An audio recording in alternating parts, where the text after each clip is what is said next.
find that, like, in this stage of your career, you've kind of seen so much, and it's really interesting because you guys began sort of when music industry was so defined, like both of you. It's like, all right, labels, you make it, you're on a major label, that's it, you make a ton of money, and everybody's loaded, and you go on a big 60-city tour, and spend $1 billion, and that's it.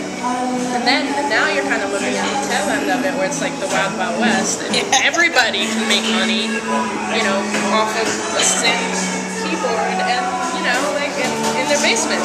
So, do you have a preference? Do you like the fact that there's like a middle class now for the first time in the music industry? You know, you're either going to be Beyonce or you're going to be every other person, you know? Is it scarier or is it nicer? I think in general, it's scary in the sense that, you know, it's catch-22 because it's easier in a sense. You know, we've made a living without a major label. You know, it's for 5 years now. The internet makes our music so accessible to people that we've never been in Japan before, and like we have tons of fans in Japan or Australia or all these things. So in that way, we really like how the music industry is. You know, sometimes it gets scary because it's like without that marketing money behind you, it's really hard to get on major radio and like really, you know, grow our brand. But at the same time, we know that the work that we put into it, the more innovative we are, the more successful we're going to be. And we also get to call all our own shots, which is great. Like we get to write what we want to write, we want to say what we want to say, dress how we want to dress. Like we get to call all the shots. So you're not sexy enough. You're not boyish enough. Right. Right. They just don't, like, literally, like, big labels do not know, we do not fit in a box, and they want us to fit in a box. That's how they roll.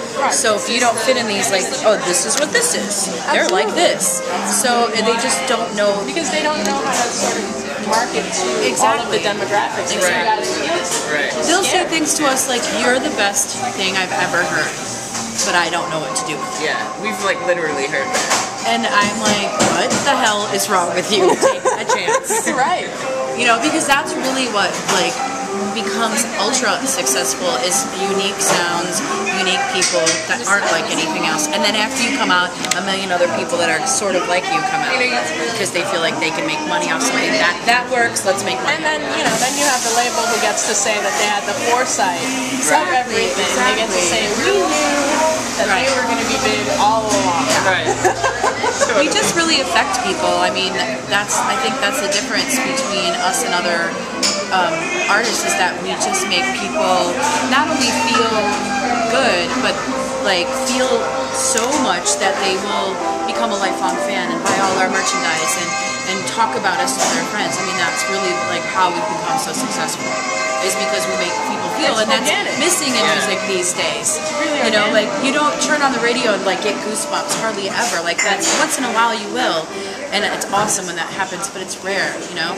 I don't think that top 40 radio is really meant to sort of induce goosebumps anymore. It's really meant to like get 12-year-old girls to go to the garden and pay $90, you know, for a seat.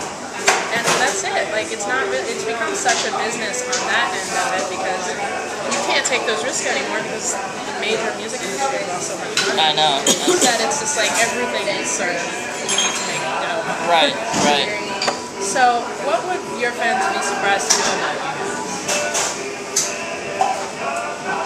Besides for the fact that you like to hang out in coffee shops when you're in town. I can read really fast. Oh, that's a good one. I don't even ever believe she's actually read the book. I always like try to quiz her because she's like, man, help me now, you didn't read that now. It'll be like a day, not even 4 hours. I'll be on a plane, I'll finish it. Yeah. What's the last great thing you read? The last great thing I read. Or are there any authors that you like absolutely love? I really love, let me see. So fast you can't even I know, remember. like, I can't even remember. Like, I read a lot of books, so it's hard for me to decide on what one to say. I guess the best book that I've read in the last, like, 6 months is, like, The Fifth Sacred Thing. It's called. It's by this woman named Starhawk. Okay. It's amazing. I highly recommend it. Alright, now It's all about like the future and like gender. It's very gender neutral, and like sexuality is very fluid, and it's interesting to see, to read about that, and like read about how it's not an issue. It's really cool, and it's kind of post-apocalyptic, but whatever, it's good. It's such a crazy genre right now. Post-apocalyptic is really taking This is an old book though. It's been out for a long time. I might have to check She's that a Native out. American. And so will everybody else on the planet who watches this video. Yeah, it's very, very good. It'll change your life. Read it. Okay. So it's by a woman named Starhawk. It's great. The sequel's not as good, but the first book is. I'm a huge dog advocate. Like, I love dogs so hard, and I want to have a dog sanctuary when we get really rich. So yeah, it's gonna be like me, my honey, our house, and then like a whole nother house for like all of these dogs and rescues. Not to be confused with like animal hoarders. This is actually going to save dogs, people. I am no animal hoarder. I'm no hoarder at all. But I do want to have a dog sanctuary someday. Plus living though. Plus living for these guys. So, does it become difficult to like meet people after you have sort of a modicum of success, where people are sort of like, are you tentative, or do you become more guarded when you let people into your personal life, because it's just like, do they dig me? Do they dig the possibility that I'm going to be on the road? Do they dig the idea of maybe coming with me on the road, or sort of taking a piece of this success, you know, for themselves? I think, like, for me, I think both of us, honestly, we're really pretty good, you know, judges of character. Like, we've both been kind of, like, screwed over enough to realize, you know, I think I'm pretty good at reading people's intentions, you know, and I don't want to live my life like that. Like, I want to always meet new people and let new people in if they're great and they're awesome, and, you know, hopefully I won't get screwed along the way and people won't be totally trying to use me, but I mean, I don't really think about it much. I mean, I'm definitely more tentative, like in a show. I'm not really going to make a friend, probably, you know? Right, yeah. But when I think, too, like, people are always saying how down to earth and nice we are and, like, real, and, you know, that's kind of how we roll.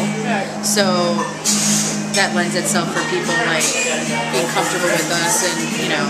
But, you know, at a show, again, it's more like, I'll give you your moment. I'm very happy and grateful that you're here, but we're not going to go out to eat now, you know?